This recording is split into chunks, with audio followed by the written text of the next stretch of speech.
hoy, como os comenté, ya dejamos el matrimonio al lado. Bien, dice, bueno. Pasamos a los hijos. Pasamos a los hijos. Voy a hablar, de nuevo, basándonos en Génesis y en varios padres e hijos, sobre expectativas, sobre proyecciones, sobre favoritismos que se dan en el seno de la familia. Estuve viendo varios estudios que se han hecho, varias estadísticas, ya sabéis, los americanos son muy dados a estadísticas, y se decía que un porcentaje elevado de las familias, aunque no se hablaba del tema y no se confesaba, los progenitores, los padres, padre, madre, tenían un hijo favorito. Tenían un hijo favorito. Y que los hijos percibían a menudo, no necesariamente en el mismo sentido que los padres, pero sí percibían que uno de los hermanos era favorito. Entonces el tema de los favoritismos es algo que aparece en la familia. Y es algo que no se habla, porque queda feo decir que se quiere más a un hijo que al otro. Este es mi ojo derecho. Pues eso es el favoritismo, exactamente, tal cual. Y como dije ayer, seguramente en vuestras familias no pasa, pero en la familia en Génesis sí. En la familia en Génesis pasaba, y vamos a ver que mucho. Pero antes de meternos en ese tema, sí quería mencionaros algo para hacer un poquito de puente con lo que vimos ayer. Y es muy importante, lo que entiendo es la educación desde la identidad. Si nos paramos a pensar, nosotros hacemos lo que hacemos o nos comportamos como nos comportamos, según nos percibimos, según nos entendemos. Si somos esto, haremos esto. ¿Bien? ¿Sí? Entonces, ayer nadie se percibió como imagen de Dios. Nos percibimos con cualidades que comparten los animales. Bueno, ahora hay que subir un poquito la escalera. ¿Bien? Ya tenemos que dejar de compararnos con el elefante, el delfín, el loro. Ya tenemos que empezar a compararnos con nuestro Creador. No en un sentido de elevarnos por encima de Él, por supuesto. Pero hay un salmo que dice, cuando contemplo los cielos, miro el hombre y digo, ¿qué es el hombre? ¿Lo has hecho poco menor? Que los ángeles no. Que Elohim. Que Elohim. Entonces, no somos poco menores que los ángeles. Los ángeles son servidores. Somos poco menor que Elohim, porque somos la imagen de Elohim, hechos a su imagen. Y cuando venimos y somos nuevas criaturas, hechos a la imagen del Hijo. ¿Sí? Esa es tu identidad dada por Dios. Eso es lo que te define como ser humano. Ser humano es ser hecho a imagen de Dios. Cuanto más imagen de Dios o mejor representamos a Dios, más humanos somos.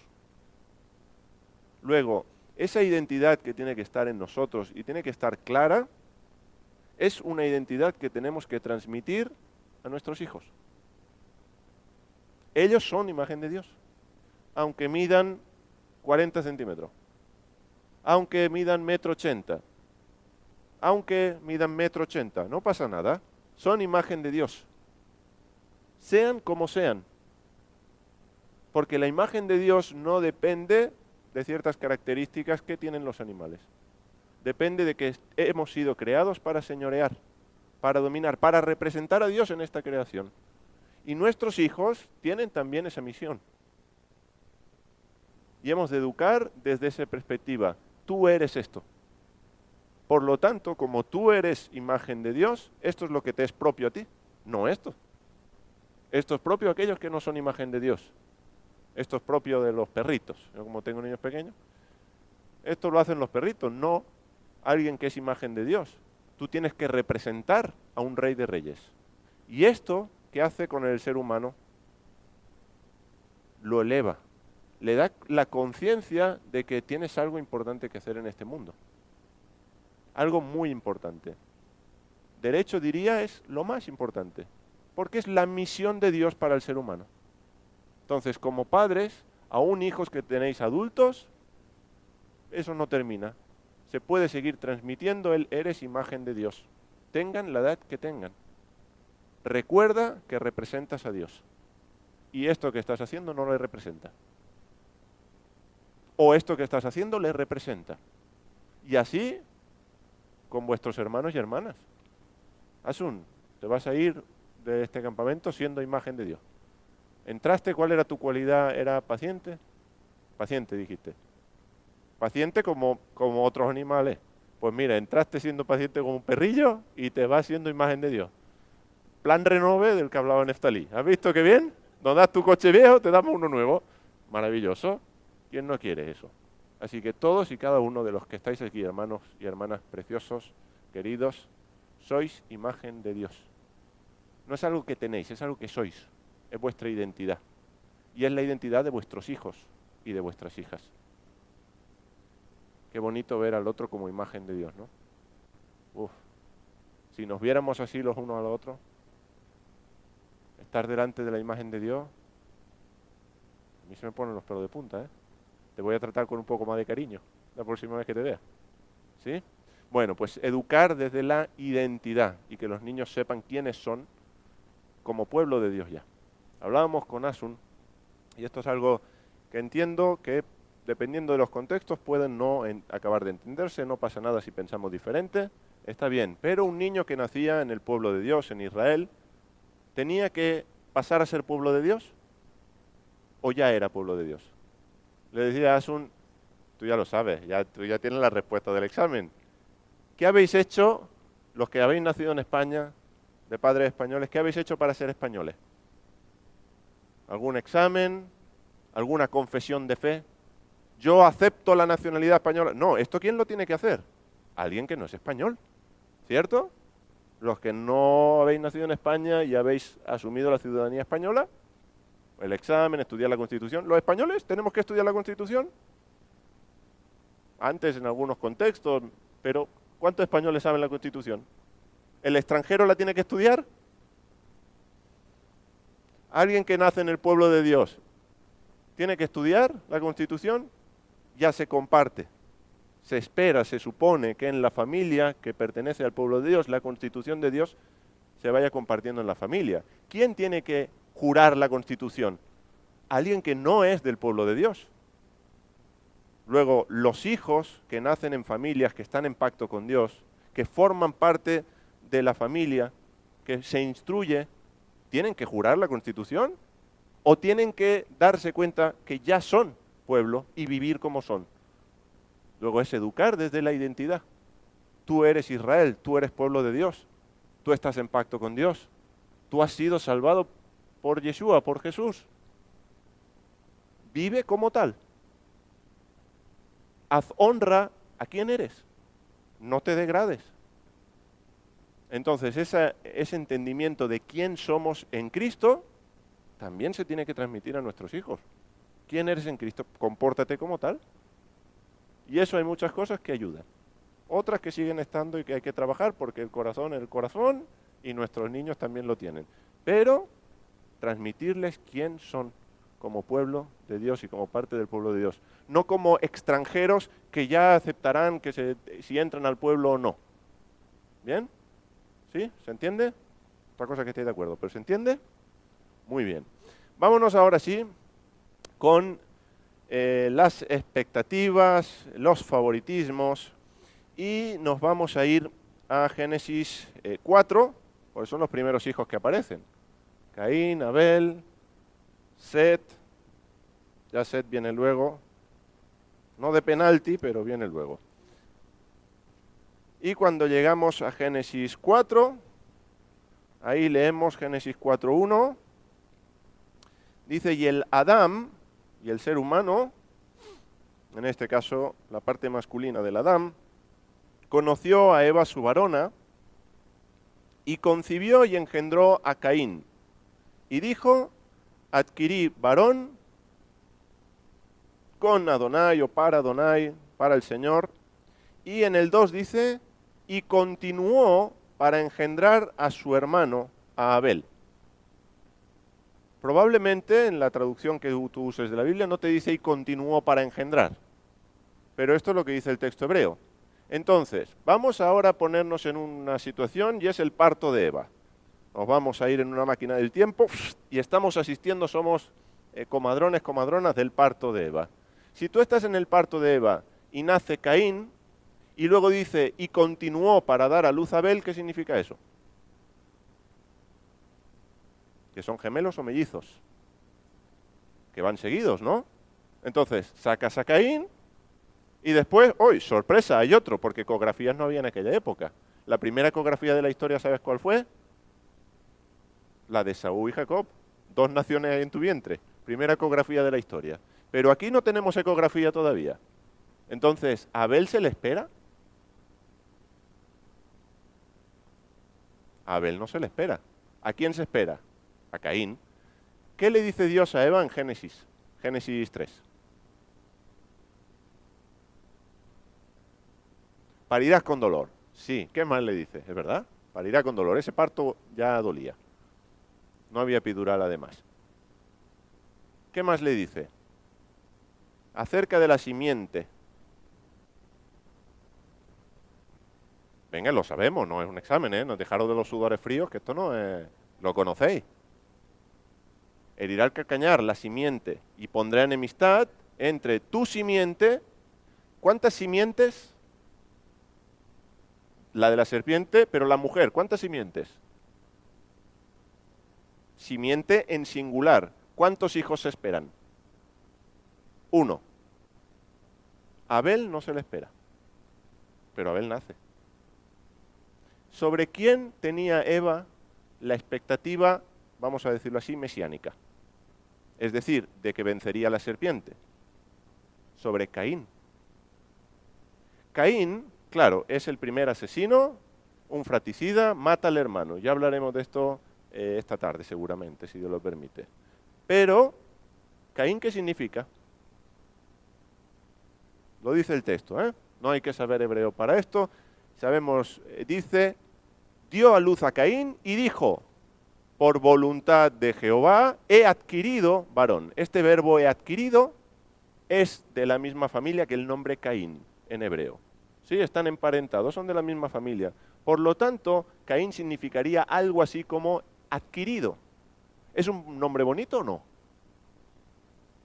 No si el personaje es bonito, el nombre, Caín, adquirido por Dios. ¿Es bonito o no? ¿Cómo se llama tu hijo? Adquirido por Dios. ¿Buen nombre o no buen nombre? ¿Quién siguió el oficio del padre? ¿Caín o Abel? Caín. Un padre que tiene una empresa, un negocio, ¿le gusta que un hijo siga con ese negocio o no? ¿Quién le salió rana a Adán? ¿Caín o Abel? Este ahora se ha dedicado a estudiar pastoreo. Quiere ser pastor de ovejas. Hay que ver qué aspiraciones. Si nuestra familia ha sido toda la vida agricultores, y ahora sale este con que quiere cambiar de profesión. Mira a tu hermano, él está siguiendo los pasos de su padre. Labrando la tierra. Dios lo puso para labrar la tierra, ¿eh? Ahora que tenemos a Caín, claro, mata al hermano, sabemos el final de la película y Caín es un desastre. Pero Caín, de entrada, la expectativa que había, especialmente materna en este caso, sobre Caín era muy alta. Abel, ¿sabéis qué significa? Porque esto ya no dice nada. Pero Abel, ¿sabéis qué significa? Soplo o vanidad. Luego, fijaros, un hermano adquirido por Dios y el otro que es nada. Al que no se le esperaba, que nació por sorpresa, un hijo no deseado, un hijo que no se sabe qué pinta, un hijo del que no se espera nada. Luego tienes a Caín con una alta expectativa por parte de los padres, con un orgullo que podría haber incluso de los padres de sigue el negocio familiar, y al otro que es el soplo, la vanidad, que además tuvo una vida breve. ¿De cuál de los dos hijos estaríais orgullosos vosotros? ¿A cuál de los dos hijos preferiríais?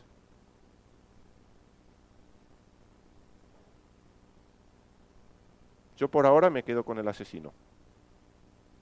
Por ahora el asesino gana a Abel. Es más, de los dos, ¿quién toma la iniciativa para adorar a Dios? Y Abel le copia.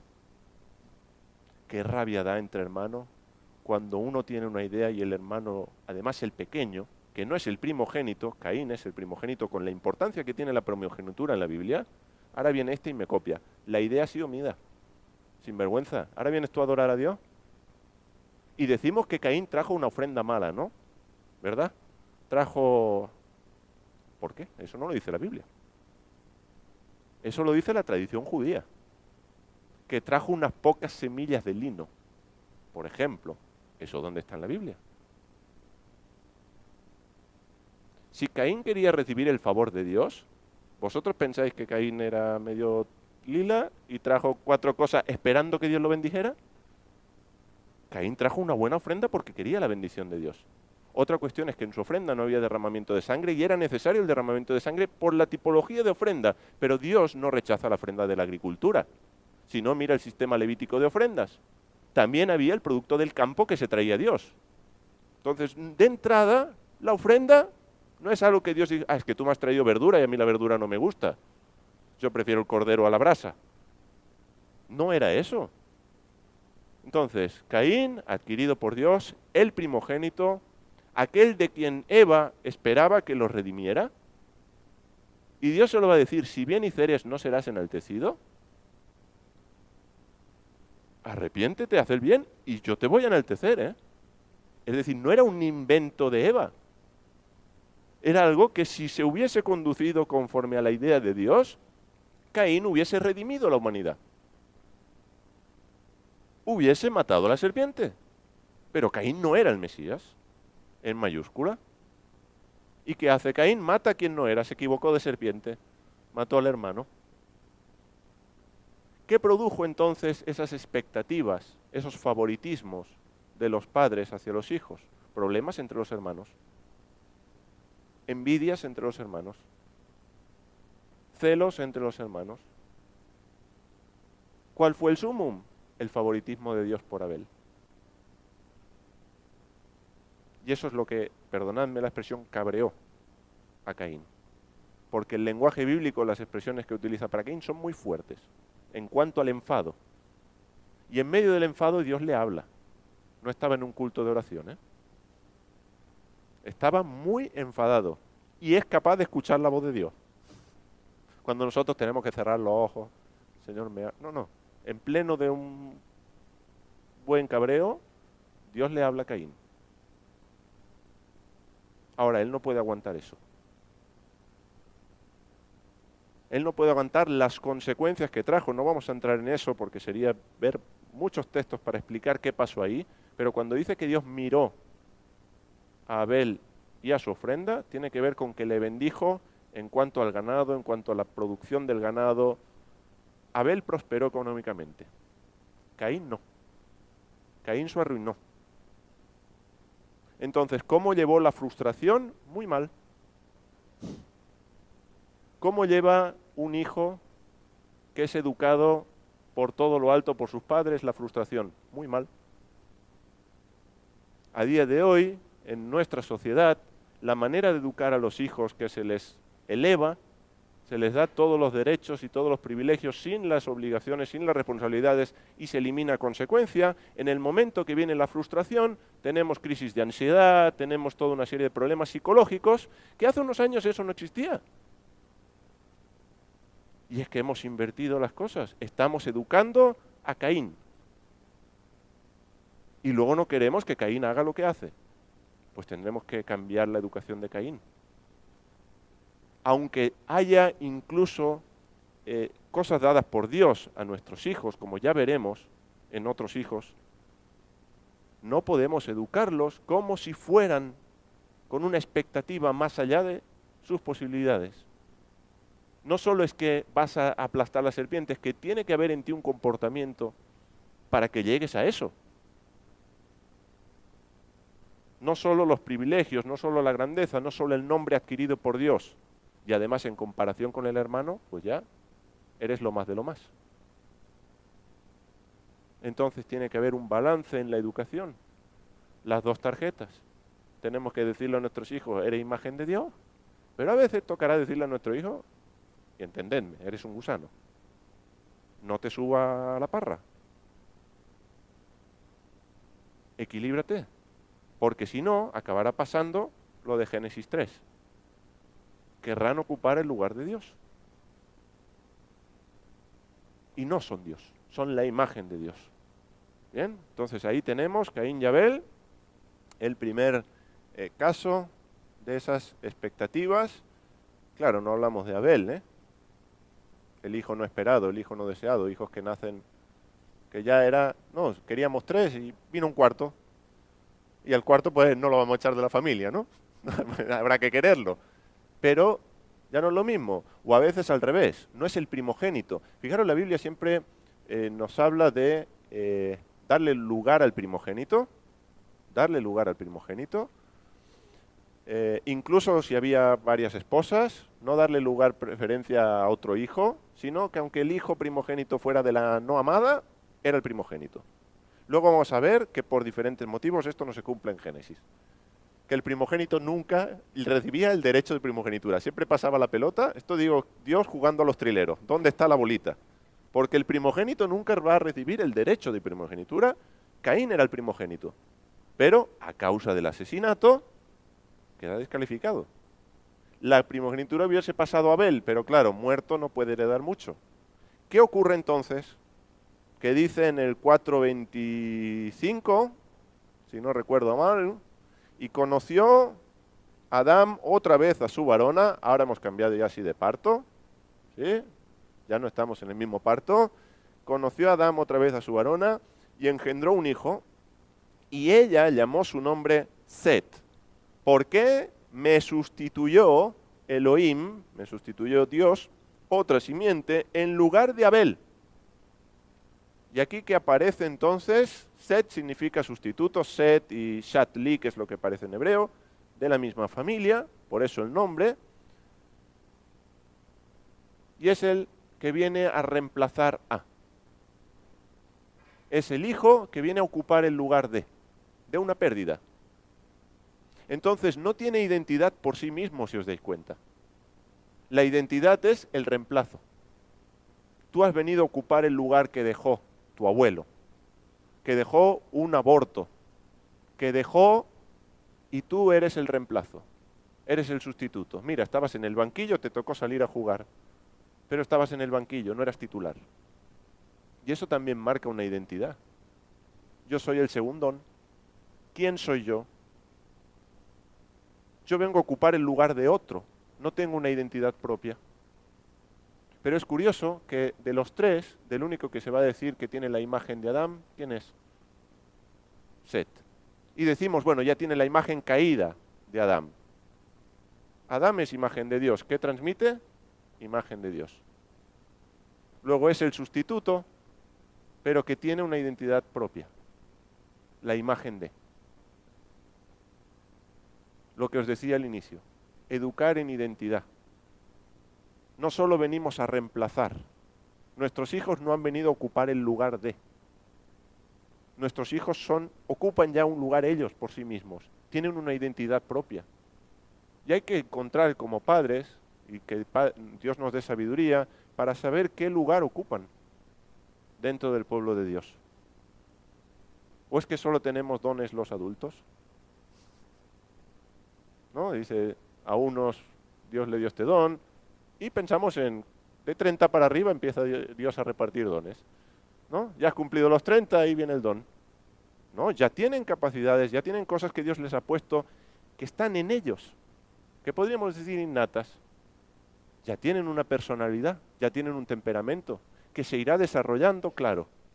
Y ese es el trabajo, de ser sabios y en guiarlos en ese desarrollo a lo largo de toda su vida. Porque el oficio de padre no termina cuando se van de la casa. El oficio de madre no termina cuando vuelan del nido. Y el síndrome del nido vacío, pues bueno, vale, vamos a gestionar el síndrome del nido vacío, pero seguimos siendo padres y madres, ¿no? ¿Cuándo se acaba esto? ¿Cuándo un hijo deja de ser hijo? Cuando lo desheredas. Nunca. Luego, ¿cuándo termina nuestra responsabilidad de? ¿Que esa responsabilidad se va transformando? Sí. ¿Que ya no es lo mismo? Sí, pero sigue estando.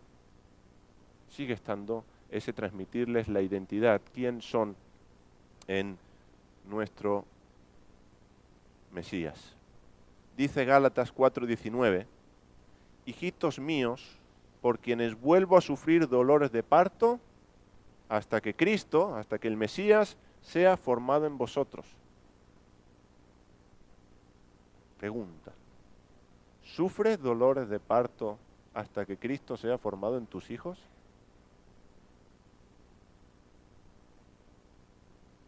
Porque yo he visto sufrir dolores de parto porque están las drogas. O he visto sufrir dolor de parto porque el niño no ha cogido la carrera. O he visto sufrir dolor de parto, pero ¿sufrimos dolores de parto para que Cristo sea formado en nuestros hijos? ¿Hasta que Cristo sea formado en ellos? Porque esto nos da la prioridad. Al final os compartiré la letra de una canción, donde el cantante muestra, realmente cae en cuenta en medio de la letra, viene a ser este ejemplo, qué es lo importante. ¿Qué tenemos que desear, anhelar, querer, sufrir? Y dolor de parto, yo siempre lo digo, yo no he visto fuerza como una mujer pariendo, ¿eh? El increíble Hulk, esas venas que se ponen aquí todas, eso, Hulk pierde el combate en ese momento. Es tremendo. Es tremendo la fuerza que hay ahí, el desgarro. ¿Hay ese desgarro hasta que Cristo sea formado en nuestros hijos? ¿Hay ese apretar hasta que no podamos más? ¿Hasta que Cristo sea formado en nuestros hijos? Porque hay muchas cosas en este mundo que nos distraen de que Cristo sea formado en ellos. Pero esa es la imagen de Dios. Eso es lo que tenemos que anhelar por encima de cualquier otra cosa. Por encima de cualquier profesión. Por encima de cualquier cónyuge. Por encima... Y que todo eso puede ayudar y va a colaborar. Claro, entendedme. Pero estamos hablando de prioridades. Y a veces se nos han desordenado un poquito esos cajones. Y tenemos que decir, Padre, perdónanos, ayuda a ordenarme la estantería otra vez. Porque puse en el estante de arriba lo que a lo mejor va en el del medio. O a lo mejor ni en el medio, va abajo o en otra estantería. Y cuando digo hermanos, digo sobrinos, digo, sí, vamos a extenderlo también a los que tenemos otros contextos, hermanos en la fe. Porque Pablo sufre dolores de parto por los hermanos en la fe. Sufrir dolores de parto por Josué, hasta que Cristo sea formado en Josué. Pero es que Josué sí es simpático, pero es que también tiene esto. Pero que Cristo sea formado en él. Que Cristo sea formado en Mari Carmen. Y que suframos dolores de parto hasta que esto pase. En Miriam, en Conchi, en cada uno de los que estamos aquí. ¿Cómo cambiaría, no? ¿Cómo cambiaría? No solo lo vemos como imagen de Dios, ya guapo, alto, bellos todos, sino que además apretamos hasta que Cristo sea formado, hasta que ya no podamos más, hasta que tal vez desfallezcamos. Que el Señor nos ayude. Efesios 4:15 dice, siguiendo la verdad en amor, crezcamos en todo en aquel que es la cabeza. Esto es Cristo, el Mesías, el ungido. Entonces, ¿cómo formamos a Cristo en nuestros hijos? ¿O de qué manera parimos eso? Siguiendo la verdad en amor, también en nuestra casa. Siguiendo la verdad y en aquel que es la verdad, que es el filtro para entender todo esto, interpretar todo esto, en amor. En el seno de la familia, no solo en la iglesia. Todo lo que Pablo le dice a las comunidades se puede aplicar a la familia. Y pensar que la primera iglesia, si lo queremos decir con esas palabras, es tu familia. Solo que a veces parece que los hijos como que son otra cosa distinta a la iglesia, como que son un apéndice que anda por ahí, un Abel. La iglesia no espera nada de ellos. Y no es, bueno, que participen, no, es incorporarlos a la vida. Son parte ya. No esperemos a que más adelante ya tomarán la decisión de si quieren, es que ya son. ¿A qué esperamos? Solo que necesitamos acostumbrarnos a que estén con nosotros y a que sea natural para ellos ser parte del pueblo de Dios. Para mis hijos no es extraño ser españoles. No van a crecer y cuando tengan 20, papá, he tomado la decisión de hacerme español. Ah, bien, hijo. Pues vamos al Tribunal de Justicia, jura la Constitución. No. Es más natural. Y a veces cuando entramos en el mundo espiritual o en el ámbito religioso, las cosas empiezan a parchearse porque no sigue siendo natural también. De manera que tengamos a hijos a imagen de, pero no a imagen de nosotros, a imagen de Dios. Porque también está esos padres que tienen hijos a su imagen. Que se parezca a mí. O que haga lo que yo no pude hacer.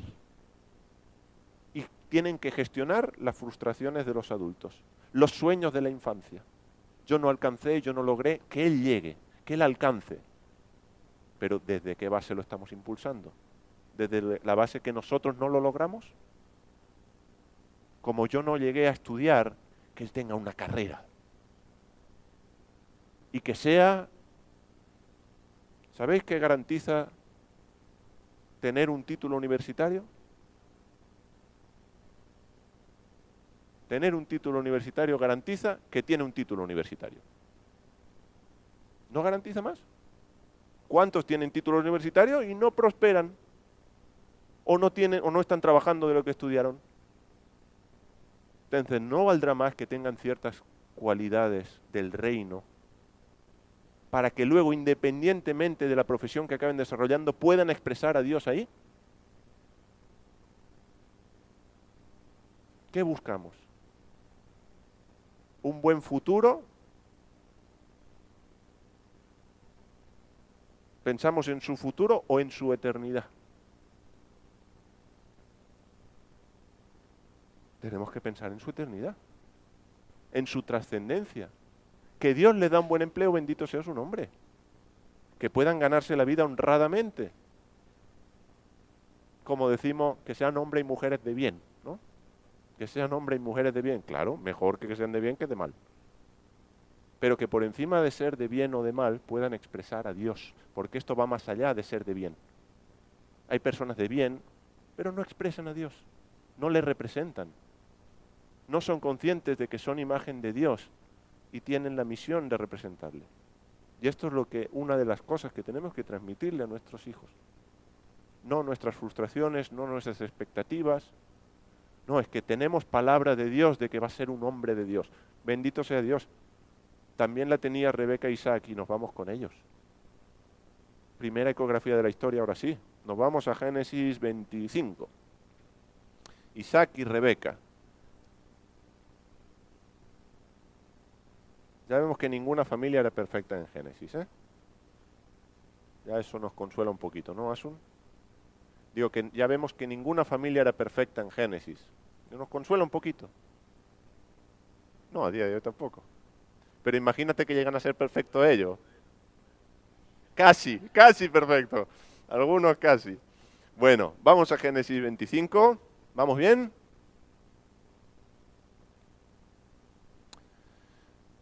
Muy bien. Dice, mira qué bonito. Qué familia tan sin acepción de personas. Dice Génesis 25, 28. Y amó Isaac a Esaú porque literalmente caza en su boca. ¿Esto qué significa? Pues aquí pone comía de su caza, ¿no? Hay otra manera de entenderlo y es que Esaú cazaba a su padre con palabras bonitas. Lo mires de donde lo mires, era un hijo que saciaba los apetitos del padre. Luego, ¿por qué le amaba? Porque me satisface. Ya sea que cocina bien, o ya sea que me regala el oído. Entonces, claro, un hijo zalamero, ¿no? Ay, papá, cómo te quiero. Mis niñas cuando me dicen, papá, te quiero, a mí se me derrite todo, ¿eh? Claro, ahora diles que no a algo. Eso es dominio propio, ¿eh? Lo demás son tonterías. Entonces un hijo zalamero, un hijo que hoy siempre te está halagando, qué cariñoso, qué bien. Ay, mira, me ha preparado, qué bien. Como también cuando me cocina él. Qué maravilla, ¿no, Miriam? Que te cocine tu hijo, ¿verdad? Que te cocine Humberto, no sé qué tal. No, nunca. Bueno, pero te ha invitado, ¿no? Eso, vale. Suplimos, no sabemos cocinar, pues invitamos a comer. A los que es mejor, ¿no? Si no le vamos a hacer un mal. Pero que un hijo, que bien, pues como Isaac. Como Isaac. Ahora, ¿qué pasa? Que Rebeca no le contó a Isaac, mira lo que Dios me ha dicho. Isaac no sabía quién era el hijo. Pasaba como a la infanta. Claro. O prefería otras cosas y daba prioridad a otras cosas. A sus apetitos carnales. Y un hijo que satisfacía los apetitos de la carne. Hay hijos que pueden satisfacer los apetitos carnales de sus padres. ¿Y le damos prioridad a esos hijos por eso? ¿O preferimos al que tiene el pacto, al que tiene la promesa? Porque puede ocurrir que en una misma casa Dios no lo quiera, pero en la familia en Génesis vemos que un hijo recibe el pacto, la promesa, la bendición y otro no. Como padres todos queremos que nuestros hijos crean, sirvan al Señor, pero ¿qué pasa cuando en una casa un hijo sí y el otro no? Y un hijo se crió en la iglesia, pero creció y se apartó. ¿Qué ocurre? Porque Saúl es el que se apartó. Saúl es el que desechó la primogenitura, al que no le importaba nada las cuestiones espirituales. Isaac le está dando prioridad, no solo le ama. Y podemos, bueno, él ya está salvo. Tenemos un visitante. Él ya está salvo, pero el otro hijo está perdido. Y le damos prioridad porque está. Pero ¿qué está haciendo el Señor? ¿Qué está haciendo Dios con nuestros hijos? ¿Qué están haciendo nuestros hijos con Dios? Porque ya desde el vientre Dios le dice, ¿qué va a pasar? Y Rebeca, con esa profecía, dice el texto, que Rebeca estaba amando a Jacob. Ahora, ¿qué le lleva a Rebeca este amor por Jacob? A que de alguna manera el fin justifique los medios. ¿Tenía palabra de Dios? Sí. ¿Jacob era por quien iba a pasar la promesa? Sí, claro. Hasta ahí todo bien. Ahora, ¿qué ocurre? Que cuando oye que Isaac va a bendecir a Esaú, trama un plan para engañar a su esposo a través de su hijo. Y ayudar a Dios desde su... Exactamente. Porque es Él. Esto no se me puede escapar de las manos. Vamos a hacer algo, porque si no, Esaú recibe la bendición. Entonces, fijaros cómo los favoritismos acaban trayendo de nuevo consecuencias entre los hermanos. Consecuencias que desestructuran la familia. Un padre ciego engañado por su hijo. Un hijo que tiene que huir del país para que el otro no se lo cargue. Que todo esto no escapa a la soberanía de Dios, no escapa a la soberanía de Dios. Pero fijaros cómo en el seno de la familia trae problemas cuando como padres preferimos a uno por encima del otro. Aun cuando podemos tener promesas de Dios sobre nuestros hijos. Sí, claro. Pero tenemos que saber gestionar también esas promesas que hemos recibido. Tenemos que saber gestionar también el plan de Dios para con nuestros hijos. Insisto, tengan la edad que tengan, porque Jacob y Esaú no eran adolescentes. Ya le había salido pelito a Esaú, sobre todo le había salido pelo en todo el cuerpo. Pero ya eran adultos. A veces imaginamos la historia de la Biblia como los hijos siempre son adolescentes o niñitos. Aquí eran adultos hechos y derechos ya. Y fijaros en qué momento de su vida se desarrolla esta trama. Y madres que manipulan a los hijos para conseguir los fines que las madres quieren. Eso es lo que pasa con Rebeca. Lo que pasa que, como era espiritual, queda justificado. No, hizo mal. Hizo mal. Es más, Jacob le dice, mamá, voy a traer maldición sobre mí. Y elimina las consecuencias de sus actos. Tu maldición sea sobre mí. ¿Cuántos papás, cuántas mamás eliminan las consecuencias de los actos de sus hijos por amor? O se dice por amor. ¿Realmente amamos a nuestros hijos cuando eliminamos las consecuencias de sus actos? ¿O les estamos diciendo, tienes inmunidad diplomática? Puedes hacer lo que quieras, que no te pasará nada nunca, porque yo me haré cargo de tus consecuencias. Puedes robar, yo ya iré a la cárcel por ti, no te preocupes. ¿Qué tendríamos? Una panda de ladrones. Y en nuestra sociedad cada vez se está enseñando sin consecuencias. A eliminar las consecuencias de sus actos. Bueno, no pasa nada. Bueno, es que son niños. ¿No habéis escuchado nunca? Es que son niños. Y como son niños, que hagan lo que quieran, ¿no? Pobrecitos, son niños. ¿Y qué? ¿Lo ha hecho mal? Por supuesto, tiene que haber una consecuencia a su edad, proporcional al daño que ha hecho, que a veces también nos vamos al otro lado. Ponemos una consecuencia, pues no vas a salir más en toda tu vida. Bueno, hombre, pues igual depende. Si vive 15 años, pues no pasa nada, pero como sea una vida larga y próspera, entonces de nuevo ser equilibrados en la educación. Y no eliminar las consecuencias de sus actos porque les amamos, porque les hacemos un flaco favor. No les ayudamos a hacerse responsables. Mi hijo viniendo en el coche, pero ¿y por qué me ponéis? Sí, le gustan los videojuegos y se quedó esto, venía por eso. Sí, y no gestionó bien su tiempo con los videojuegos, él tiene un tiempo establecido. ¿Por qué me ponéis un tiempo? ¿Y por qué me castigáis si no cumplo el tiempo y me quitáis luego?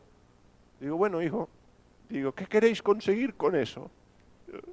Digo, torturarte, hijo, torturarte, que es lo que todo padre desea. Digo, bueno, queremos que aprendas que tus actos tienen consecuencias, que tienes que ser responsable con el uso de tu tiempo, que el ocio no tiene que ocupar el primer lugar de las responsabilidades, que no se puede intercambiar una cosa. Digo, pretendemos eso. Luego ya le dije, digo, mira, cariño, no pretendo que tú me entiendas, ¿eh? Digo, porque yo a tu edad, mi padre tampoco lo entendía. Digo, así que si no me entiendes y te enfadas conmigo, está bien. Ya lo entenderás. Pero sus actos tienen una consecuencia. Dios no nos deja sin consecuencias. A veces en su infinita misericordia, no hay que ser tampoco a rajatabla. Pero no como Rebeca, que directamente tu maldición sea sobre mí, no importa lo que hagas, hijo. Engaña a tu padre y no pasa nada. ¿Ven? Vamos bien con expectativas, proyecciones, favoritismos. Solo pasa en la familia en Génesis, ¿eh? Por favor, nadie vaya a pensar que estoy hablando de nadie aquí hoy. Vámonos con Jacob, José y sus hermanos. ¡Oh! ¡Qué maravilla! ¡Hala! Ya echamos el resto. Ya lo que queda... ¿Sí? ¿Qué pasó ahí? ¿Qué pasó ahí? Que Jacob, ¿qué aprendió de sus papás? ¿Qué aprendió Jacob de sus papás? Que hay un hijo favorito. O sea, fijaros que la educación que le damos a nuestros hijos va a afectar a nuestros nietos. ¿Sabes una cosa? No estás educando a tus hijos, estás educando a tus nietos. Estás educando a tus bisnietos. ¿Lo habías pensado alguna vez? ¿Estás ya educando, aunque no tengas nietos? Mila, estás educando a tus nietos. Wow, te he hecho abuela de pronto, qué susto. Mira, viniste, Asun vino siendo paciente, se va con imagen de Dios. Tú te vas siendo abuela, ¿viste? Nos vamos hechos mira, tú ya sí, ya estás de estreno, ¿eh? Pero ¿cómo educamos a nuestros hijos? así vamos también a influir en nuestros nietos, en nuestros bisnietos, las siguientes generaciones. Fijaros que Dios no piensa nunca en un individuo, piensa en familias y piensa en la descendencia de. Cuando mata Caín a Abel, habla de las sangres de Abel. La voz de las sangres de tu hermano, las sangres en plural, ¿sabéis por qué?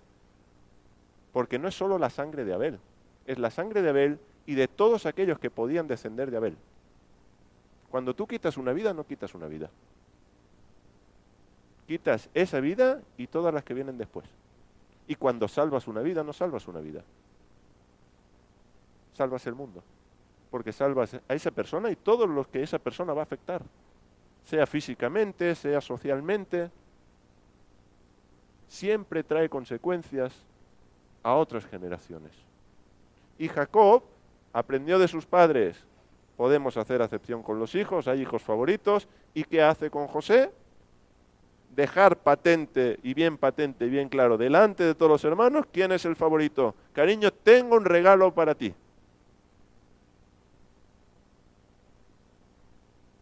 Y el favoritismo hacia los hijos también se muestra a través de regalos. A un hijo siempre recibe. ¿Y a mí por qué nunca me compras nada? Y decir, eso no es verdad. Porque nos toca la fibra, ¿no? Pues a lo mejor tiene más razón de lo que pensamos o de lo que nos hemos parado a analizar.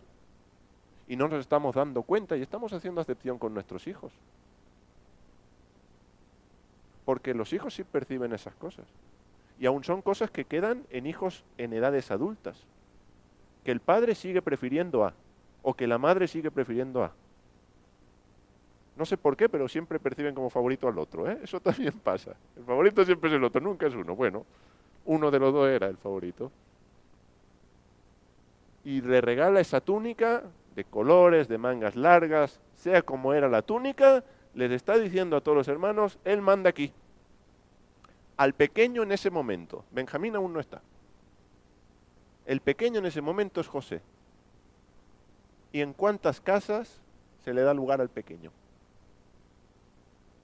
Yo me vais a perdonar, ¿eh? Pero en Andalucía es una pasada.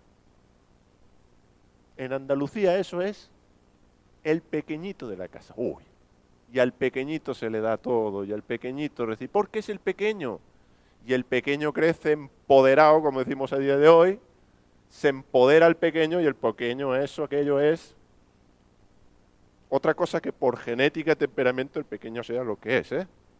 Pero cuando pasa eso y se protege al pequeño y cuidado con el pequeño y las broncas van para ti y no para el pequeño. Oye, que el pequeño le ha metido el dedo en el ojo al grande. Sí, pero es que el grande, bueno, ¿y qué?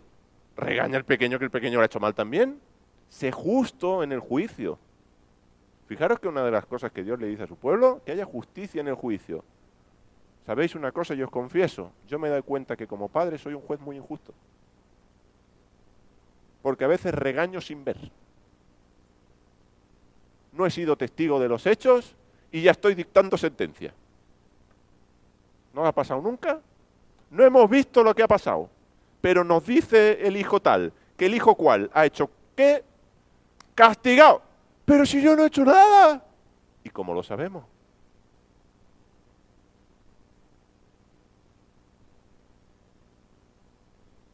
¿Hay favoritismo de un hijo hacia otro? ¿Regañamos más a uno que a otro? ¿Regalamos más a uno que a otro?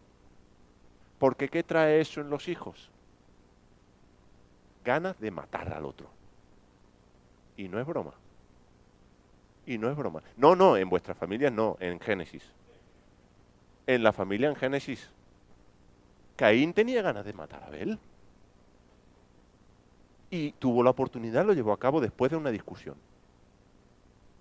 No es que no pasó nada y Abel se quedó.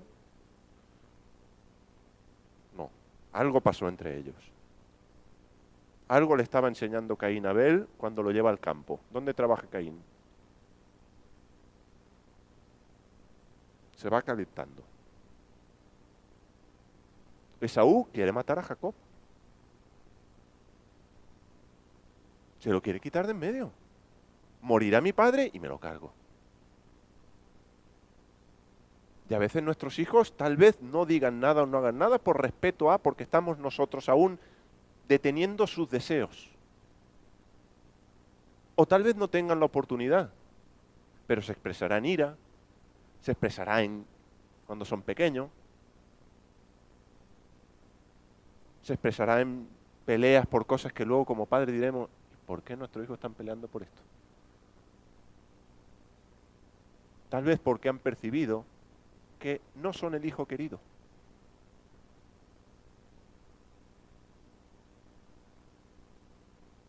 Ellos sabían que no eran el hijo querido. Jacob se lo deja claro. Este es el favorito, el pequeñito de la casa. Y además, para postre, empieza a soñar José. Ay. Y José, como es prudente, sensato, sabio, lo guarda en su corazón. Os voy a contar lo que he soñado. ¿Me vais a servir todos? ¡Uy! Y dice que ya no le podían hablar pacíficamente. Hombre, ni yo le puedo hablar pacíficamente a José. José me cae mal. Ya cuando llega después, ese segundo después de Faraón que ha pasado por su cárcel, ya no me cae mal. Pero aquí es un adolescente repelente. Perdonadme que lo diga así. Papá, ¿sabes qué han hecho mi hermano? Y traía el informe de la mala fama, un chivato. Claro, el padre que dice, mi hijo, qué maravilla mi hijo. Me tiene informado. Claro, el padre controla porque tiene... Y qué bien, nuestros hijos no hacen eso, ¿a que no? Oye, ¿te has enterado que ha hecho el tete, la tata? Mira, mira tu favorito. Mira estos.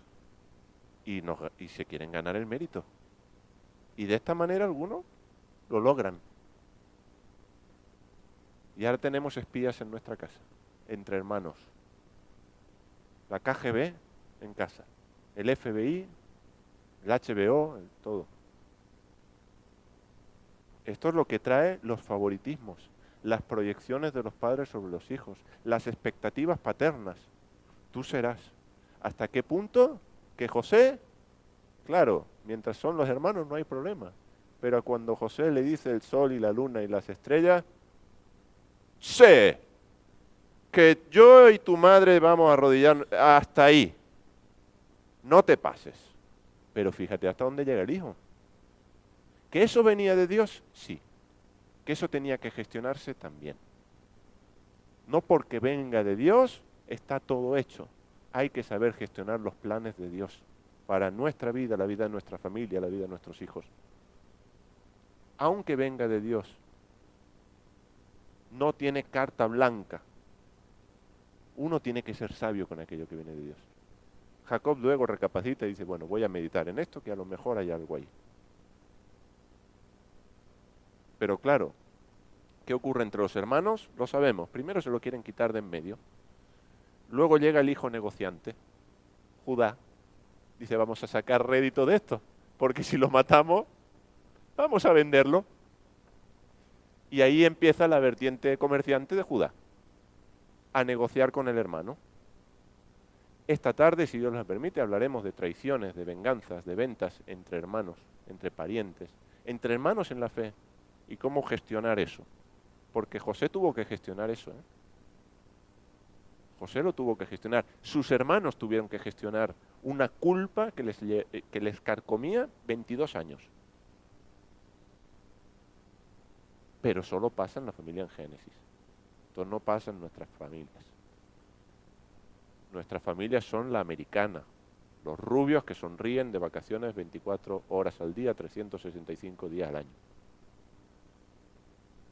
No hay favoritismo. Yo he escuchado, alguna vez habéis escuchado los padres que dicen, es que no sé qué ha pasado con este hijo, porque los hemos educado igual. ¿Sí?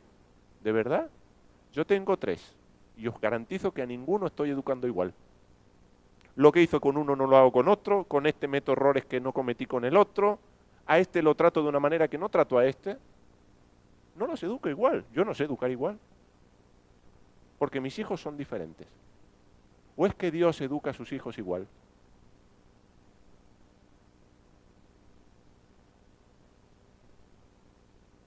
Pero como los hemos educado igual, no estoy tan seguro. Otra cosa que les hayas dado las mismas oportunidades. Otra cosa que les hayas comprado una casa a los dos. Pero la educación con los hijos varía. Y que Dios nos dé sabiduría, nos dé discernimiento. Aquí estás metiendo la pata. Aquí estás dando prioridad a este hijo antes que a este. Aquí, porque es hijo único, le estás dando todo. Y te estás pasando. Por único no lo tiene que tener todo. Porque si no, no aprenderá ciertas cosas que las aprendería si tuviera hermanos. Y a veces Dios no ha dado hermanos, no pasa nada, pero eduquemos con equilibrio. No con expectativas por encima de las posibilidades de nuestros hijos. Enseñándoles a generar frustración. A gestionar la frustración. Porque se van a frustrar en la vida. No todo va a ser sí. No lo van a tener todo. No siempre van a tener todas las oportunidades que como padres les queremos brindar y les queremos acolchar y poner todo almohadas a su alrededor para que nunca les pase nada malo. Les va a pasar cosas malas. Van a sufrir. Van a padecer. Van a tener sus desamores. Van a tener sus aciertos y sus errores. Y a veces queremos que como padres no pasen lo que yo pasé. Y evitar que no van a tomar decisiones que no nos van a contar. ¿O es que tú le contabas todos los pasos del día a día a tus padres? Sí, ¿no, Asun? Mira, mi diario, papá, mi diario, mamá. Hoy me sentí así, hoy hablé con fulanito y hice esto. Le contamos todo. Ahora queremos que nuestros hijos no lo cuenten todo. Claro. En el mundo tendréis aflicción, también va para tus hijos. Ellos también tendrán aflicción en el mundo. Y tenemos que estar preparados para eso. Y tenemos que ayudarles a estar preparados para eso. Y en el tiempo del mal, hijo, mira, ¿por qué hay mal? No quitar el mal, porque el mal, Dios tiene un fin pedagógico con el mal. Tiene un propósito con el mal. Si nosotros quitamos el mal, estamos quitando una de las herramientas que Dios utiliza para producir arrepentimiento, para producir su gloria en la vida de nuestros hijos. No, tomemos ese mal y miremos y enseñémosles a mirar. ¿Hay pecado? Lo que veíamos ayer, ¿sí? Y hagamos ese proceso con ellos. Y si son grandes, la manera de hacerlo será diferente. No es lo mismo instruir a una niñita de 5 años que a un hombre de 40, 50. Será diferente, pero el fondo será lo mismo. La base es la misma. Cambia la manera, la pedagogía, la conversación, las palabras, pero tienes una base para transmitirles. Que Dios nos ayude a gestionar a nosotros como padres las expectativas, los favoritismos, esas acepciones que hacemos, esas proyecciones de frustraciones, de sueños, de anhelos, para que ellos puedan ser la imagen de Dios y puedan representar a Dios y puedan transmitir a sus hijos, a nuestros nietos, que son imagen de Dios. Y las próximas generaciones tengan esa conciencia de pueblo que tanto necesitamos. Que tanto necesitamos. Y que vivan como tal. Acorde a la voluntad de nuestro Padre. Amén. Bueno, José y sus hermanos, tremendo, ¿eh? Nos vamos con otro hijo y otro padre. Porque a mi mujer no le gusta esta frase, pero yo digo, Dios tiene favoritos. Dios tiene favoritos. A Jacob amé, a Saúl aborrecí. Dios tiene favoritos. Este es mi hijo amado, en quien tengo complacencia. ¿Quién era el hijo amado? ¿Y qué tenemos en esa parábola de los labradores malvados que les envía un siervo, les envía otro siervo, les envía otro siervo, y dice, bueno, enviaré a mi hijo. ¿Qué hacen con el hijo? Y lo matan, ¿sabéis por qué? Por envidia. Lo matan por celos. No lo matan porque afirmaba ser el Mesías, lo matan por envidia, y lo deja claro la Biblia. En los evangelios tienes el motivo. Ese es el motivo. Otra cosa era cómo esa envidia se expresó a través de las cuestiones políticas, a través de las cuestiones religiosas, pero era envidia. Lo mismo que José y sus hermanos, lo mismo que Saúl y Jacob, lo mismo que Caín y Abel. La historia vuelve a repetirse. La historia vuelve a repetirse en Jesús. Ahora fijaros que Jesús no comete el error de José, ¿eh? Yo soy el favorito, ¿eh? No. Pero aún así no, fue inevitable. Había un propósito de Dios que tenía que cumplirse. Y utilizó también todo eso. Utilizó también todo eso. Esa rivalidad, esas envidias. Y es que la elección de uno va a despertar la envidia de otro. Eso no va a haber cómo evitarlo. Eso no va a haber cómo evitarlo. Ahora, vamos a terminar, vamos a hacer lo mismo que ayer, en estos minutos, y vamos a reflexionar. ¿En qué? Pues vamos a reflexionar si tenemos algún hijo o alguna hija favorita. Aunque tengan 40 años, no importa. Porque yo sé que algunos aquí ya los tenéis creciditos. No importa si son adolescentes. Y si es hijo único, ved si hay un balance. Bien, porque si no tiene hermanos, pues claro, no le queda que ser el favorito, sino ahí no hay rivalidad entre hermanos. Pero a veces se va por encima. Los que tenéis más de uno, más de dos, pues no hay problema. Bien, podéis comparar. Hijos de varios matrimonios. Se prefiere a los hijos de antes que a los de ahora. ¿Sí? Cada uno en su contexto vea qué expectativas, qué favoritismos hay, si los hay. Reflexionemos también si estamos proyectando algo sobre nuestros hijos. Una expectativa espiritual. Quiero que mi hijo sea, que mi hijo alcance una expectativa profesional, una expectativa personal. Queremos que sean, queremos que lleguen a, queremos que alcancen, pero ¿quién lo quiere, Dios o tú? ¿Quién lo quiere? ¿Dios o tú? ¿Dios quiere eso para la vida de tu hijo o de tu hija? ¿O lo quieres tú? Pensemos si lo estamos creando a nuestra imagen o a imagen del Padre, a imagen de Dios. ¿Lo estamos haciendo un mini yo? Uy, cómo se parece al Padre. Es que son igualitos. Y tiene un mini yo. Yo si me dicen eso, bueno, pues claro, gusta, ¿no? Como padre, que tus hijos se parezcan a ti, mejor que a la mujer, que se parezcan a uno. ¿No? Dicen, ay, ¿cómo se parece a la madre? Bueno, ¿y a mí qué? Que se parezcan algo a mí también, ¿no? Queremos eso. Pero fíjate si en lugar de decir cómo se parecen a ti, cómo se parecen a Cristo. Cómo tus hijos se parecen a Cristo. Uf, eso es lo que deberíamos anhelar. No que sean como yo, que sean como Él. Porque si son como yo, lo tienen muy mal en muchas cosas. Que sean como Jesús, que sean como Yeshua. No que me imiten a mí, que me sigan a mí, que quieran agradarme a mí, que quieran agradar al Padre. Por encima, porque si a mí no me agrada que se vayan lejos, me gusta tenerlos cerquita, soy mamá gallina, como uno de Dios quiera que sea misionero, la hemos liado. ¿Sí o no? No, yo no quiero que se vaya, pero Dios sí. Yo quiero tenerlo siempre cerca, pero Dios no. Os termino con esta letra y hacemos como ayer, ¿sí? Cerramos nuestros ojos, quien necesite levantarse, como ayer. Bien, la misma dinámica. Y si luego alguien quiere comentar algún testimonio, lo mismo que ayer, ¿sí?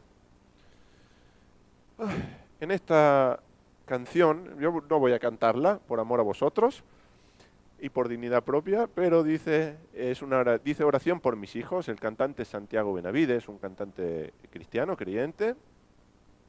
Y para que nos ubiquemos, él va, como he dicho al inicio, hablando de anhelos que él tiene como padre.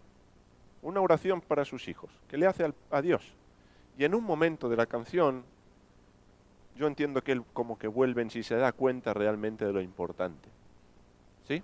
Entonces la letra dice que toquen piano, que aprendan canto, que se defiendan en mandarín, que sean esos buenos alumnos que a pesar mío yo no siempre fui. Que sean buenos jugando fútbol, factorizando y en ajedrez. Que les encante la tabla periódica y que no la odien como la odié yo. Pero sobre todo eso, solo hay una cosa que en verdad te ruego. Que te amen, Señor, que te amen. Que su gran ambición seas tú. Que trasnochen soñando tu reino de justicia, de paz y virtud. Continúa luego diciendo que no les nieguen nunca la visa como hace poco me pasó a mí. Que les concedan todo, ¿verdad? Y que hablen british en vez de brutish, que fue el estilo que yo aprendí. Que tengan una bella familia y aquella casa que te conté. Y que mañana, cuando estén grandes, aún recuerden que les canté esta oración pidiendo el único anhelo que en verdad te ruego. Que te amen, Señor, que te amen. Que su gran ambición seas tú. Que trasnochen soñando tu reino de justicia, de paz y virtud. ¿Qué otro tesoro podrían tener que se comparara a la fe? Que te amen, Señor, que te amen. Que su gran ambición seas tú. Que trasnochen soñando tu reino de justicia, de paz y virtud, y proclamen tu nombre, Jesús.